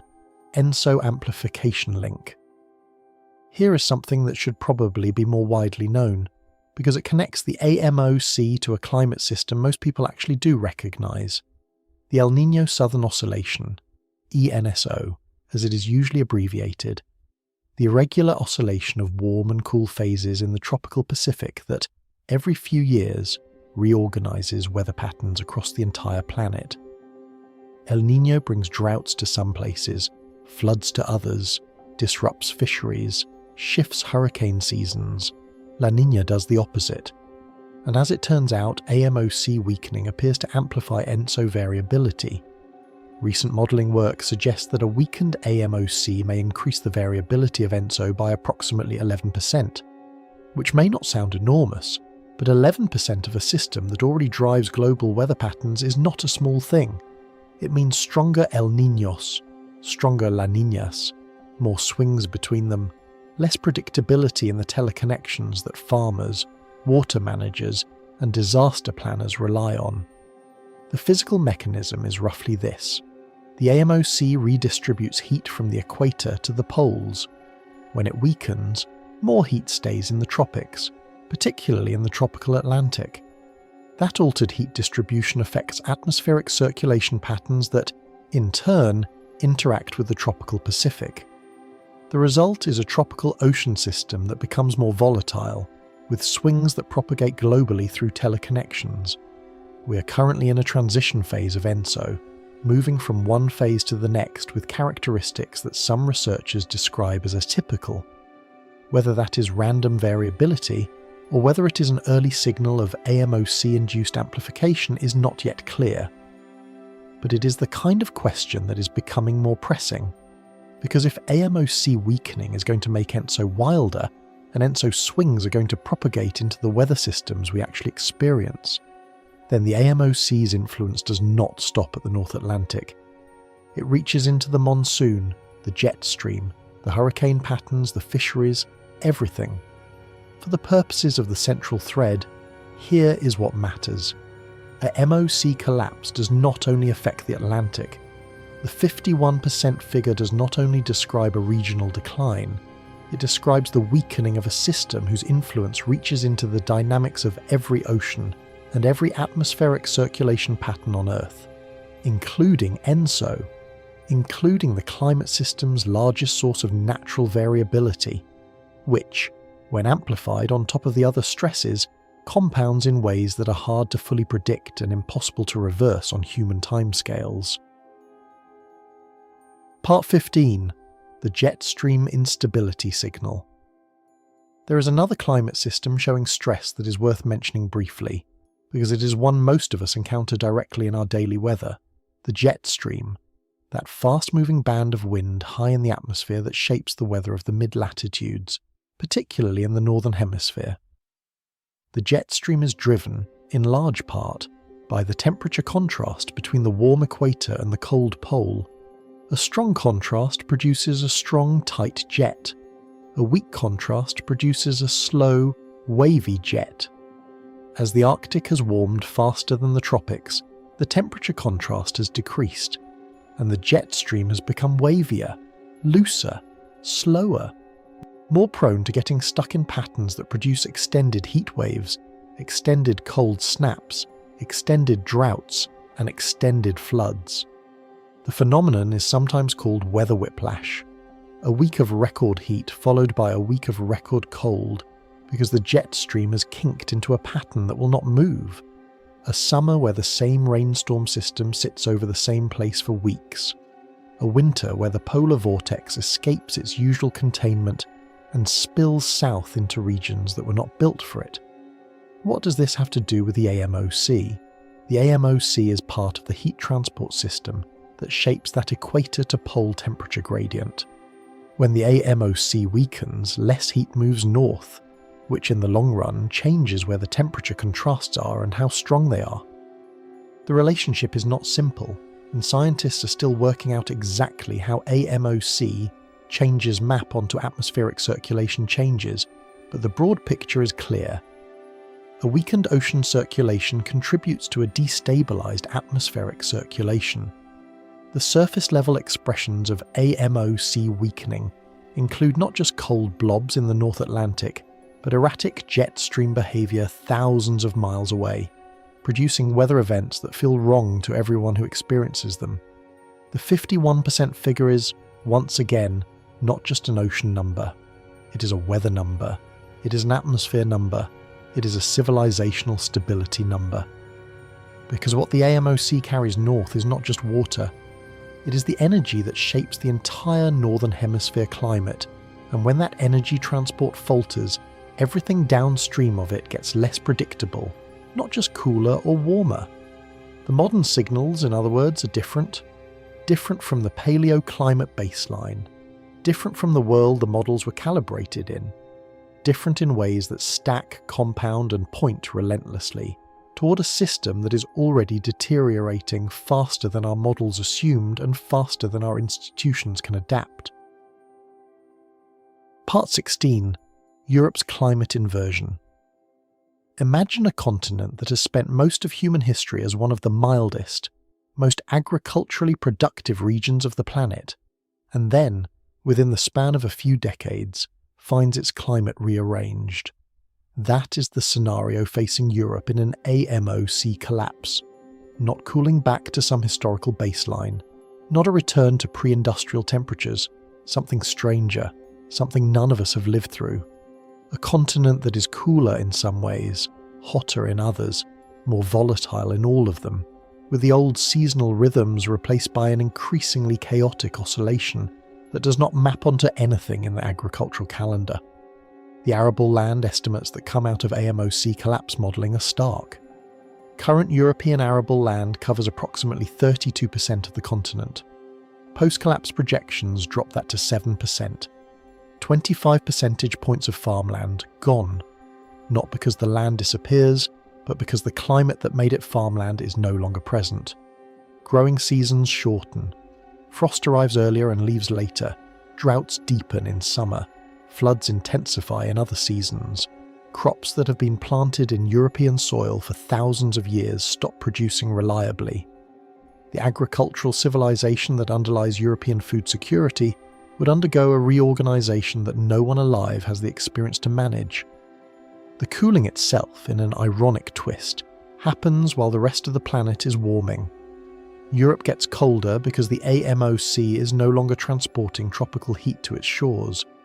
The rest of the world gets warmer because that heat stays in the tropics. Europe, in effect, develops a climate more like Labrador or eastern Canada, at the same latitude. Not uniformly. There are coastal effects, altitude effects, local weather patterns that modify the picture. But the overall direction is clear. The continent that owes its mild climate to the AMOC would lose that gift. Infrastructure, in addition to agriculture, would struggle. European buildings, European energy systems, European transportation networks are all calibrated for a relatively mild climate. Homes in the United Kingdom, for example, are often built without the heavy insulation required for cold winters. Heating systems are sized for moderate demand. Electricity grids assume a particular range of temperature extremes. Shift the climate, and all of that infrastructure becomes suboptimal at best and inadequate at worst. Retrofitting an entire continent's worth of housing and energy infrastructure is not something that happens in decades. It takes generations, and it takes wealth, and it takes political stability, all of which would be under stress simultaneously. The ecological implications are equally severe. Forests, grasslands, wetlands, all are adapted to specific climate regimes. When the climate shifts faster than species can migrate, ecosystems collapse. European biodiversity, already stressed by land use and agricultural intensification, would face another wave of reorganization. Some species would survive, many would not. And the services those ecosystems provide, from pollination to water filtration to flood control, would diminish. The economic shock from all of this is difficult to estimate, but estimates exist. The annual cost of AMOC collapse to the European economy has been placed in various studies somewhere in the trillions of euros per year, accumulating indefinitely. Food imports would surge as domestic agriculture fails. Energy costs would rise sharply. Insurance systems would struggle to cover the combined impacts of changing weather patterns, ecological disruption, and infrastructure stress. Entire regions might become uninhabitable, not in the sense of uninhabitable by humans at all, but in the sense of economically uninhabitable, in the sense that the cost of maintaining modern life there would exceed what any society could sustain. This is, remember, the first-order impact zone. Europe is the part of the world most directly affected by AMOC collapse, because Europe is the part of the world most dependent on AMOC heat transport. The 51% figure from the new study does not by itself mean Europe is about to freeze, but it is the kind of trajectory that ends with a Europe-sized reorganisation of climate within a century, and with the irreversibility that we discussed earlier, once the trajectory is set, it cannot be unset. European policymakers are aware of this. Some of them, not enough of them, and the action that would be required to prevent the trajectory from continuing is action at a global scale, on a timeline shorter than any major European institution has historically operated on. The problem, in other words, is not regional, but the consequences would be. Part 17. The monsoon shift. The AMOC's influence extends far beyond the Atlantic Ocean. One of the most important non-European impacts of AMOC collapse is on the monsoon systems of the tropics, specifically on the Intertropical Convergence Zone, the ITCZ, which is the belt of rising air and heavy rainfall that circles the planet near the equator. Its position, historically, sits slightly north of the geographic equator, a consequence of the fact that the northern hemisphere is, on average, slightly warmer than the southern hemisphere. This asymmetry is maintained in part by the AMOC, which transports heat northward and helps keep the northern hemisphere warmer than it would otherwise be. When the AMOC weakens, the northern hemisphere cools relative to the southern hemisphere. The ITCZ migrates southward in response, and when the ITCZ migrates, the monsoon systems that depend on it shift with it. The implications are catastrophic for populations whose food supply depends on predictable monsoon rainfall. West African rainfall, in AMOC collapse scenarios, declines by approximately 29%. The Sahel, already one of the most climate-vulnerable regions on Earth, would face a further drying that would push vast areas from marginal agricultural productivity into outright non-viability. Tens of millions of people rely on monsoon-driven rainfall for the food they eat and the water they drink. A 29% reduction is not a gradual drought. It is a structural shift in what the region can support. The Indian monsoon, which supports more than 1 billion people directly or indirectly, would see a reduction of approximately 19%. India is a country where a bad monsoon year can destabilize politics. A permanent 19% reduction would restructure the entire agricultural system. Rice, wheat, pulses, the staple crops that feed the subcontinent, all depend on the timing and volume of monsoon rains. A 19% reduction means not just less food, but less reliable food. More variable, more extreme, harder to plan around. The downstream effects on river systems are also severe. The Ganges, the Indus, the Niger, the Nile, all of these great river systems are fed by rainfall regimes that are, directly or indirectly, coupled to the position of the ITCZ. Move the ITCZ, and the hydrology of entire continents shifts. Dams calibrated for historical flows become either over-engineered or inadequate. Irrigation systems fail. Fisheries collapse. Energy production from hydroelectric sources, which many regions depend on, becomes unreliable. The historical record once again confirms this pattern. During both the Younger Dryas and the 8.2 kiloyear event, paleoclimate reconstruction shows southward ITCZ migration and weakened monsoons across Africa and South Asia. These are not hypothetical impacts. They are the documented downstream effects of previous AMOC disruptions. The monsoon systems and the AMOC are connected in both directions, and when the AMOC weakens, the monsoon weakens with it. For the purposes of the central thread, here is what matters. The 51% figure is not a European problem. It is not a Northern Hemisphere problem. It is a problem for everyone who eats food grown in regions dependent on monsoon rainfall, which is the majority of humanity. The Atlantic Ocean circulation is the heat engine of the Northern Hemisphere, and through the atmospheric coupling, it is the rainfall engine of the tropics as well. Disrupt it, and the consequences do not stay in the Atlantic. They radiate outward, through atmospheric teleconnections, into the food systems of billions of people. This is what we mean when we call the AMOC a load-bearing wall. Remove it, and a great deal of the planet's climate architecture comes down with it. Part 18. Sea level reorganization. One of the less intuitive consequences of AMOC collapse involves sea level.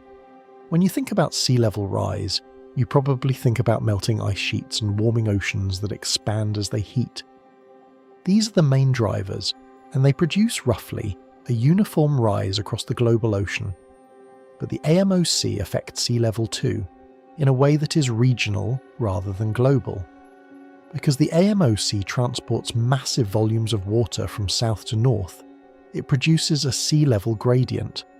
Where the water is flowing, sea level is slightly lower. When the flow slows, that gradient relaxes and water redistributes.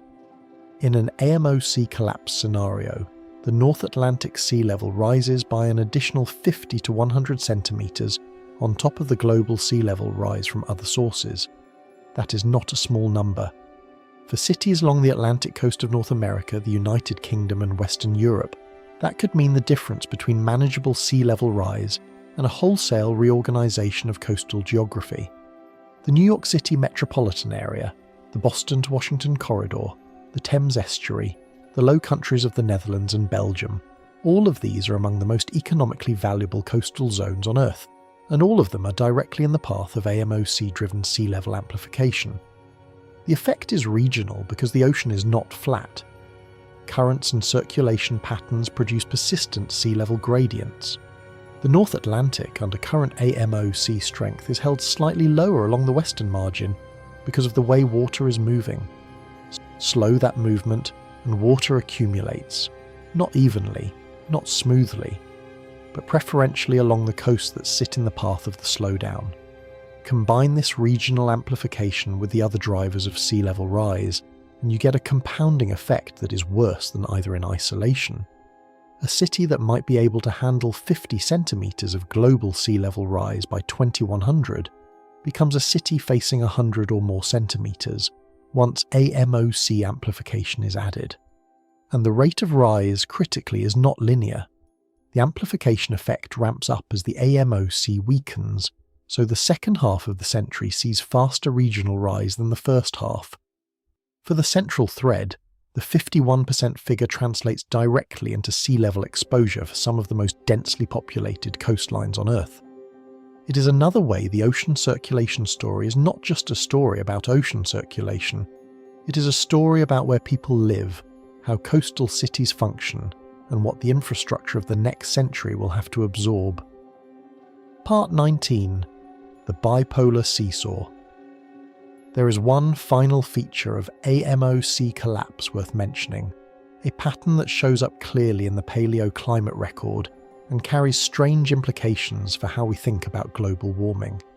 It is called the bipolar seesaw. The idea is that when the AMOC weakens, the northern hemisphere cools, but the southern hemisphere warms. Heat that would have been transported north stays in the tropics and pushes into the south. The result is not a globally uniform cooling, it is a redistribution, with one hemisphere cooling and the other warming. This is well documented in ice core records from both Greenland and Antarctica.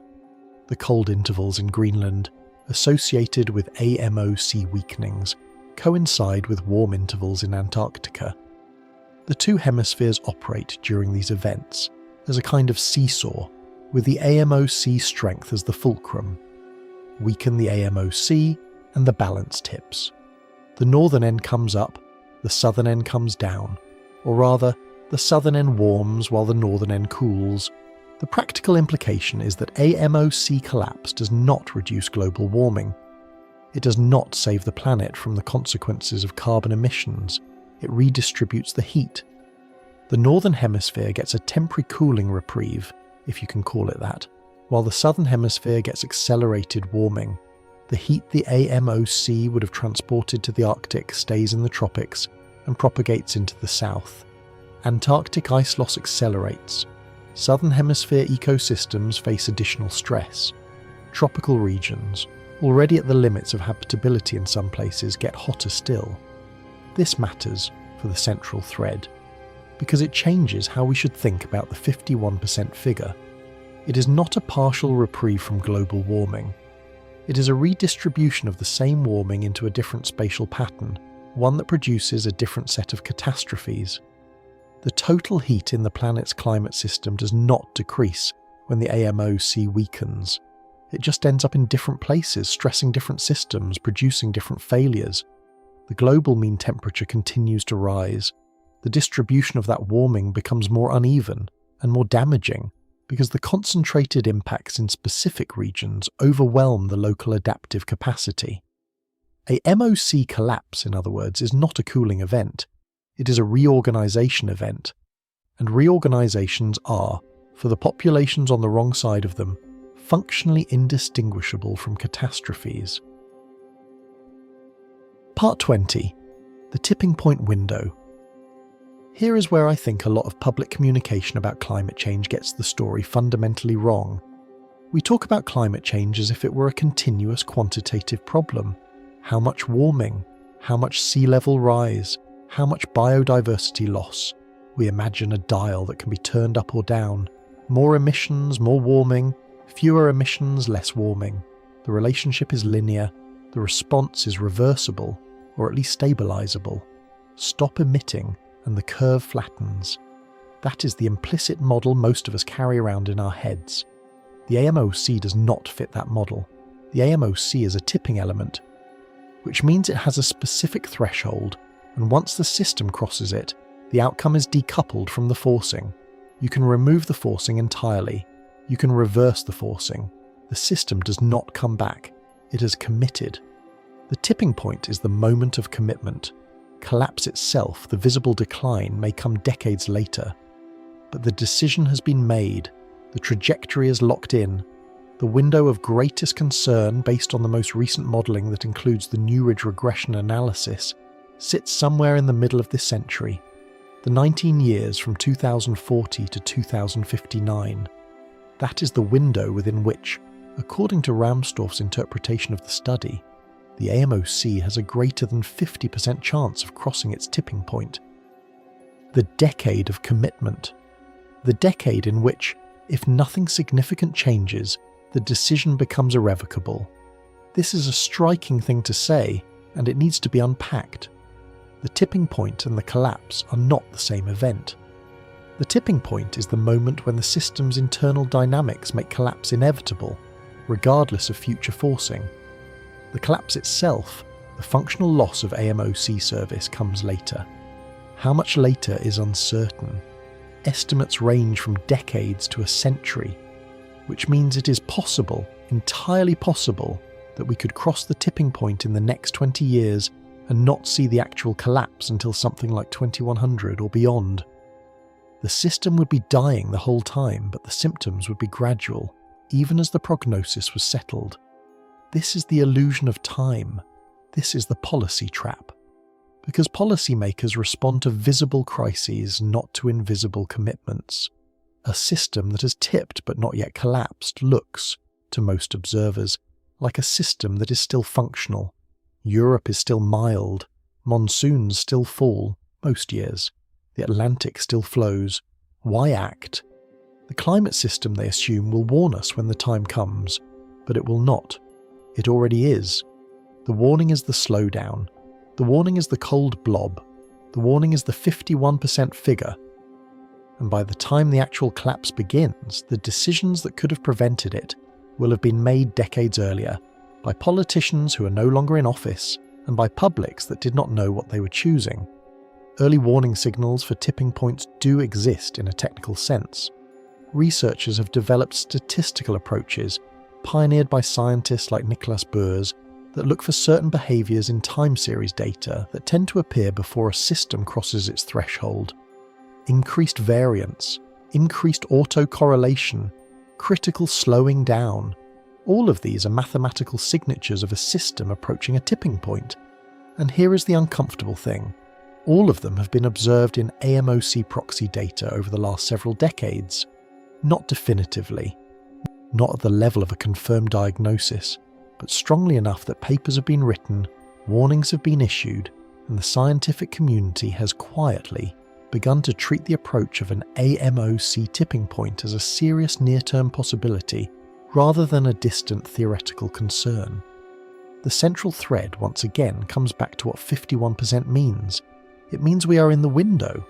It means the question is no longer whether the AMOC will weaken significantly this century. It will.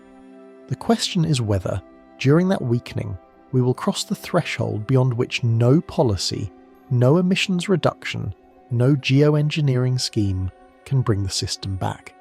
And that question is being decided right now, by actions we are taking and failing to take, with consequences that will unfold over a century in which none of today's decision makers will be alive. Part 21. Are we already inside it? There is a number worth sitting with for a moment. The rate of AMOC weakening, as estimated from recent observational and reconstruction studies, is approximately 0.46 sverdrups per decade. A sverdrup is 1 million cubic meters of water per second. A unit large enough that most of human civilization's plumbing combined is a rounding error. 0.46 sverdrups per decade means that every 10 years, the AMOC is transporting about 500,000 tons of water per second less than it was at the start of the decade. That sounds slow. Compared to the system's total throughput of about 18 sverdrups, it is slow. But slow is not the same as safe. Slow is what preconditioning looks like. The reference point for modern AMOC strength comes from a 2021 study by Caesar and colleagues, which reconstructed AMOC variability over the last 1,600 years using a combination of sediment cores, coral records, and sea surface temperature proxies. The reconstruction showed that the AMOC is currently weaker than at any point in that entire period, weaker than it was during the medieval climate anomaly, weaker than it was during the Little Ice Age, weaker than any pre-industrial reference the proxy record can access. We are not in the normal range, we are below the normal range, already, and we have been for some time. This is where the early warning signal framework becomes relevant. If you take the observed variance in AMOC proxies over the last few decades, and you compare it to what you would expect for a stable system far from any threshold, the data look like a system that is approaching its threshold. Variance has increased, autocorrelation has increased, the system is responding more slowly to perturbations, which is exactly what critical slowing down looks like. These are not definitive proofs, the signal is noisy, the reconstructions have limitations, but the preponderance of evidence across multiple independent lines of analysis is consistent with the interpretation that the AMOC is somewhere on the approach to a tipping point, not somewhere in the middle of a stable phase.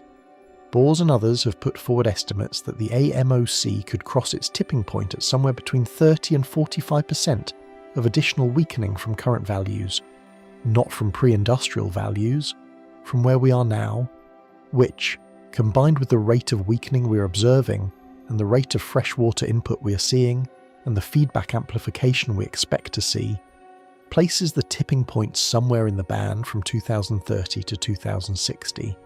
That is the band we're now entering, which answers, at least partially, the question in this section's title. Are we already inside the tipping window? The honest answer is, probably, we are approaching it, and we may already be inside its outer edge. The inner edge, the point beyond which commitment becomes inevitable, is uncertain, but not absurdly far away. It is not a problem for future generations. It is a problem for anyone who will still be alive in 20 or 30 years. Monitoring the AMOC directly is difficult. The observational networks, like the rapid array that spans the Atlantic at 26 degrees north, have been collecting data for less than 20 years in most cases, which is enough to see short-term variability, but not enough to robustly characterize long-term trends. The proxy reconstructions fill in the longer timescales, but at the cost of resolution. We are in effect trying to read a critical chapter of a book with some pages missing, and others partly torn. The story is coming into focus, but not as sharply as we would like. For the central thread, what this all adds up to is this. The 51% figure is not a far future projection. It is a measurement of the end point of a decline that is already underway, that is already observable, that shows many of the statistical signatures of a system approaching a tipping point. We are not asking, will this happen? We're asking, can we prevent the commitment from being made before the decade is out? Part 22. The illusion of time. There is a cognitive problem at the heart of how most people and most institutions think about AMOC collapse. The cognitive problem is that we process time in decades at best, and usually in years. Our planning horizons, electoral cycles, business cycles, infrastructure cycles are all shorter than the timescale on which the AMOC makes its decisions, which means that even when the information is available, even when the warnings are clear, there is a structural mismatch between the speed at which the system is deteriorating and the speed at which human institutions can respond. Public perception of climate change, in particular, tends to lag. Surveys consistently show that people believe the worst effects of climate change will be felt by future generations, not by themselves. That belief was, for a long time, defensible. It is no longer. The worst effects, if the AMOC is representative, will be felt by people who are already adults today. The tipping point window is the next 20 or 30 years. The commitment, if it happens, will happen during the working lives of people reading this. The downstream impacts, the European climate inversion, the monsoon shifts, the sea level amplification, may arrive in the second half of the century, but the decision that locks them in is this decade and the next. This mismatch between physical timescales and political timescales is one of the reasons climate policy has been so slow to act on tipping elements specifically. Emissions reductions are framed in terms of temperature targets, like 1.5 degrees or 2 degrees Celsius, which are continuous variables that can be nudged year by year. Tipping elements do not fit that frame. They are binary or near binary. They tip or they do not. And policy built around continuous targets is poorly equipped to prevent discontinuous outcomes. The central thread here is simple. The 51% figure does not give us 100 years to decide. It gives us, at most, a few decades. And the decisions made within those few decades will determine not just the temperature of the atmosphere, but the structural configuration of the ocean circulation that underpins Northern Hemisphere civilization. There is less time than it feels like, and the reason it feels like more is that the system is still, for now, delivering its services. The ocean is still circulating. The heat is still arriving mostly. The signs of trouble are visible if you know where to look, but they are not yet in the kind of form that breaks through into general public awareness. The question is whether we'll act before the warnings become more dramatic, or only after, when the warnings are louder, but the decisions are already made. Part 23. Climate Models versus Reality. If there is one broader lesson from the New Ridge regression study, a lesson that goes beyond the AMOC itself, it is this. The statistical conventions we have used to build climate projections may have been systematically biased toward optimism across multiple tipping elements for decades. The AMOC is not special in being a non-linear system embedded in an ensemble mean approach. It is just the first one to get the treatment. The question that follows, the question the climate science community is, I think, only beginning to grapple with publicly, is what happens when we apply similar methods to the other tipping elements. What do we find when we reweight the ice sheet models, the permafrost models, the Amazon dieback models? If the AMOC's reweighted estimate is 40 to 50% worse than the ensemble mean, what are the comparable corrections for these other systems? We do not know yet. The work is ongoing, but the early indications are that the pattern may hold. Across multiple tipping elements, the extreme models, the ones predicting faster collapse, tend to be the ones that better match recent observations. The ensemble means have been, in aggregate, too conservative. The uncertainty has been, in aggregate, in the wrong direction. This is not a fringe position. It is increasingly a mainstream concern within the climate science community, even if it has not yet fully surfaced in the public communication of the field. The implication is unsettling. If the AMOC correction is a preview of similar corrections across other tipping systems, then the entire picture of climate risk, the full ensemble of possible futures, is probably shifted worse than public-facing projections suggest. By how much? Unclear. But the direction is consistent. Reality has been worse than the middle of the ensemble. The middle has been a comfortable consensus that the data did not fully support. There is a phrase in climate science for this phenomenon: systematic optimism bias. The idea that the way models are built, combined and communicated tends to produce projections that underestimate the speed and magnitude of future changes. Not because any individual scientist is optimistic, not because the field has a political agenda, but because the conservative statistical conventions, the ensemble averaging, the treatment of outliers, the lag in model development behind observational reality, all combine to produce a picture that is less dire than the evidence warrants. For the central thread, the consequence is clear. The 51% figure is not an outlier result in a field full of reassuring projections. It is a recalibration that suggests the reassuring projections themselves were the outliers. The real state of the system, once you strip away the conservatism embedded in the methodology, is that the AMOC is weakening faster than consensus held and is closer to its tipping point than consensus acknowledged. And other systems, if the pattern holds, are probably in comparable situations. We are collectively closer to multiple edges than we have been told. The scientific community is, appropriately, cautious about making sweeping claims. The corrections for other systems have not yet been done with the rigour of the AMOC study. The tools need to be developed and validated for each system independently. But the general direction is unmistakable. The field is, slowly, recalibrating its sense of risk upward across tipping elements. And the policy implication, which is what matters for anyone trying to figure out what to do with this information, is that the window of action is probably narrower than public-facing climate policy has acknowledged. Not by a little, by a lot. Part 24. Coupled System Cascades. The AMOC is not alone.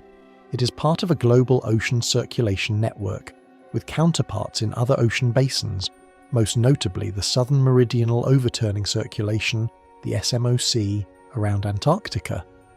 These systems are coupled, though the details of their coupling are still being worked out.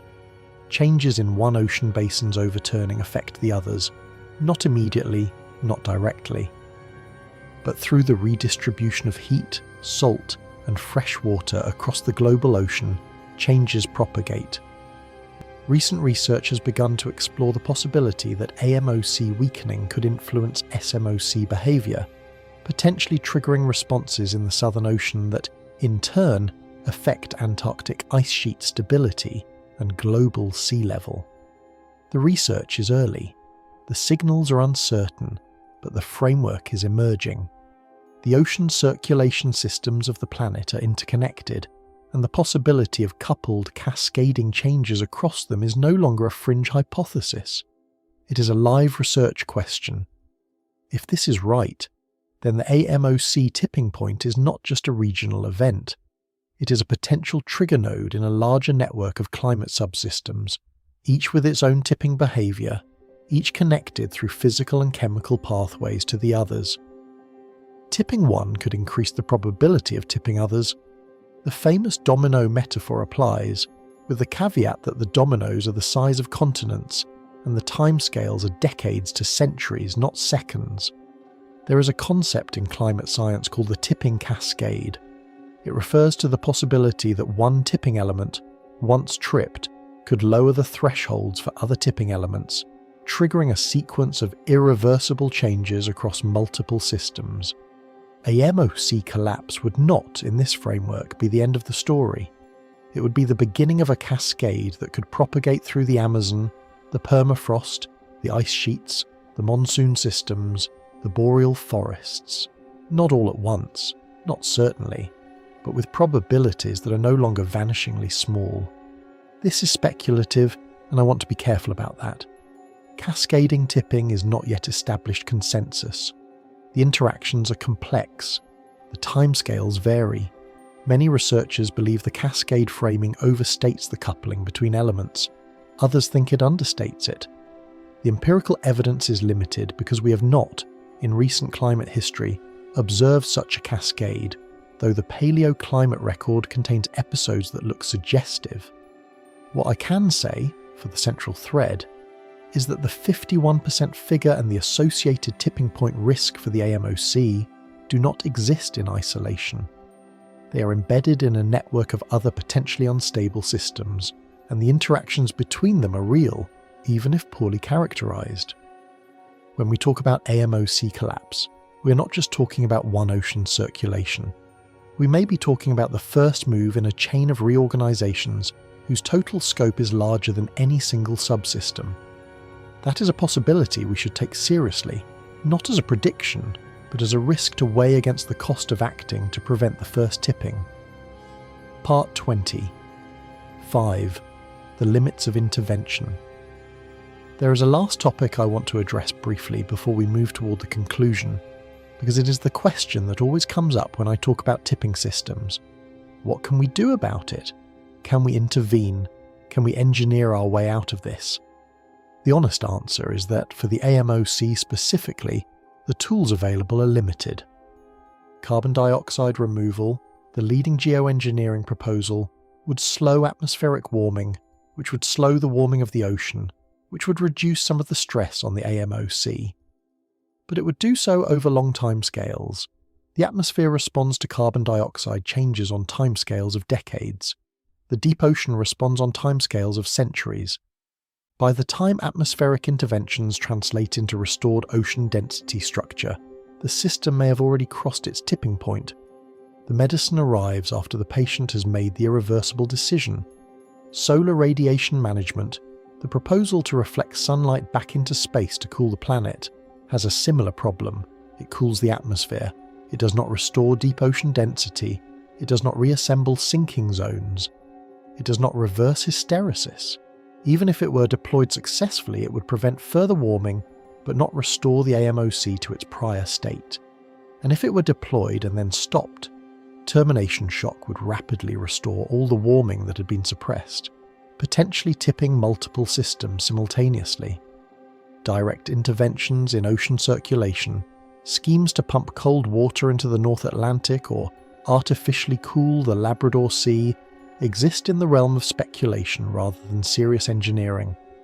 The volumes of water involved, 18 million cubic meters per second, are beyond the scale of any plausible engineering project. You cannot outpump the ocean. You can only try to reduce the forcings that are weakening it, and hope that the natural recovery processes eventually restore it, which, as we discussed, would take centuries at best. The central thread's implication is, I think, the most uncomfortable part of this whole story. Prevention and restoration are not symmetric. The 51% figure and the tipping point it implies can be prevented by acting now, by reducing carbon emissions, by slowing Greenland melt-through emissions reductions, by staying on the near side of the threshold. It cannot be cured by acting later. Once the commitment is made, no intervention we know of can reverse it on timescales that matter to anyone alive today or their grandchildren. This is what makes climate change, and tipping elements in particular, different from most other environmental problems. It is not a problem of cleanup, it is a problem of prevention, and the window for prevention is closing. The 51% figure is a measurement of how much of that window has already closed and how much remains. Part 26. The system that holds everything together. If I have done my job in this script, you should by now have a particular image in your head. An image of the AMOC not as a current, not as a feature of the Atlantic Ocean, but as a piece of planetary infrastructure, a climate regulator, a heat distributor, a rainfall stabilizer, a sea level modulator. A system whose individual functions are only partially captured by any single term we use to describe it, because it does so many things at once. It is the engine behind the mild winters of London. It is the reason the monsoon falls on New Delhi in June and not December. It is the invisible hand that keeps New York Harbour, at approximately the elevation it has had for the last few centuries. Every one of these services is the AMOC doing its job, and every one of those services is at risk if the system reorganises. We do not, in ordinary thinking, appreciate how many things depend on a single piece of planetary infrastructure until that infrastructure begins to fail. The AMOC has been, for all of recorded human history and most of the history of our species, a given, a background condition. The climate of the Northern Hemisphere in which all human civilization developed was a climate that existed because the AMOC was running at full strength. Every agricultural system, every city, every shipping route, every water management scheme, every ecosystem, every crop variety, every building code is, at some level, calibrated to a climate produced by this particular ocean circulation. Remove the AMOC, or even weaken it substantially, and you do not just change the weather, you change the set of assumptions that human civilization was built on. You change the ranges within which infrastructure functions. You change the distributions of precipitation that agriculture depends on. You change the sea level that coastal cities were engineered for. You change the seasons that ecosystems evolved into. You change, in a sense, the entire physical substrate of human life in the Northern Hemisphere. And here is the thing that is easy to miss. The AMOC's failure would not be a single disaster. It would be a cascading failure across multiple systems simultaneously. Europe's agriculture collapsing at the same time, monsoon rainfall is shifting at the same time, Atlantic sea levels are surging at the same time the Southern Hemisphere is warming faster. At the same time, the jet stream is destabilising at the same time, ENSO is amplifying. Each one of those, individually, would be a civilizational challenge. Together, they would be a civilizational stress test unlike anything in human history. Not a single catastrophic event, but a steady, compounding reorganisation of the physical conditions under which 8 billion people live. This is why the AMOC is the climate backbone of the Northern Hemisphere. Not because it is the most powerful single system, but because it is the system that holds the other systems in their familiar configurations. Weaken the backbone, and the rest of the skeleton shifts. The body does not die, but it cannot move the way it used to. It has to learn to function with a different structure, and that learning takes longer than the time frame in which the reorganisation occurs. For the central thread, the 51% figure, and everything we have discussed in the preceding hours, reduces to this. The AMOC is not just one system among many. It is the central stability node in a globally coupled climate architecture, and its potential collapse is not a single problem, but a system-level failure that would ripple through every other climate subsystem, and, by extension, every human system that depends on those. That is what we mean when we talk about tipping points. Not the failure of a single component, but the cascading restructuring of a planetary architecture. Part 27. The unanswered question. And now, having taken you through all of this, I want to return us to the central uncertainty. Because if this were a story where the science had given us a definitive answer, the conclusion would be simpler. The truth, as always in complex systems, is messier. We do not know, with precision, where the AMOC tipping point is. The 51% figure is a projection, not a measurement. The 30 to 45% weakening range that some researchers have identified as the tipping threshold is an estimate with wide uncertainty bars. The timeline, the years when commitment becomes inevitable, is bracketed by 2040 and 2060 in the most cited analyses, but the true value could be earlier or later. The evidence is pointing toward a system approaching a nonlinear threshold. The evidence is not telling us exactly where the threshold is. There are competing interpretations of the current observations. Some researchers believe the weakening trend is firmly established and consistent with approaching a tipping point. Others believe the variability is too great and the observational record too short to make such a claim with confidence. Some interpret the cold blob as a clear fingerprint of AMOC weakening. Others see it as partially driven by atmospheric changes. Some regard the ridge regression result as a corrective recalibration that brings projections closer to reality. Others worry about the potential for weighted methods to introduce biases of their own. Science, properly done, is a conversation among these views, not a monolithic pronouncement. The conversation, at this moment, is leaning toward the more pessimistic interpretations, but it has not reached unanimous conclusion. What the evidence does seem to be saying, with increasing confidence, is that the range of plausible outcomes has narrowed, and narrowed in the wrong direction. We cannot predict precisely, but we can recognize a trajectory, and the trajectory, across multiple lines of evidence, points toward a system that is declining faster than expected, approaching a threshold earlier than assumed, and facing compounding stresses that the models did not fully include. That is not a prediction. That is a pattern recognition exercise, and the pattern is consistent across the ridge regression results, across the paleoclimate analogues, across the observational fingerprints, across the freshwater forcing dynamics, across the hysteresis analysis. The pattern says we are approaching a regime change, and we do not know exactly when it will happen, but the probability that it will happen within the lifetimes of people who are currently middle-aged is, by the new analysis, uncomfortably high. The central unanswered question, the one that hangs over all of this, is whether we are already past it. Whether the commitment has already been made, silently, during the decades of warming and freshwater input we have already delivered to the system. Whether the slow weakening we're observing is the early phase of a transition whose endpoint is already determined. Or whether we are still on the near side of the tipping point, still in a phase where action could keep the system from tipping. We do not have a definitive answer to that question.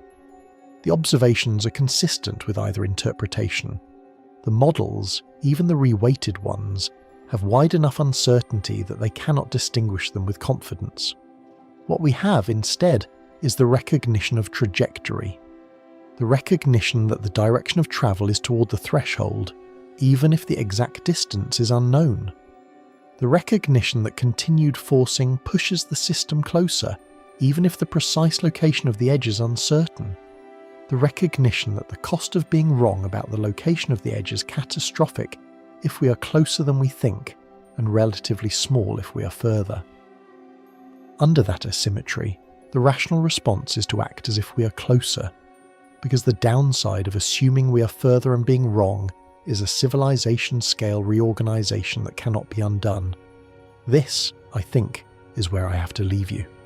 Not with a prediction, not with a date, not with a neat conclusion that wraps everything up, but with the unresolved tension that the evidence itself refuses to resolve. The Atlantic Ocean is weakening faster than we thought. The tipping point is closer than we hoped. The recovery, if we cross it, is impossible on any timescale that matters, and we do not know, precisely, how much runway remains. What we do know is that right now, tonight, as you watch this, that conveyor belt in the Atlantic is still turning. Heat is still being transported north. Europe is still mild. The monsoons in most years are still falling. The system is still delivering its services, even as it loses the capacity to keep delivering them indefinitely. We are still inside the window where action is possible. We may not be inside it for long.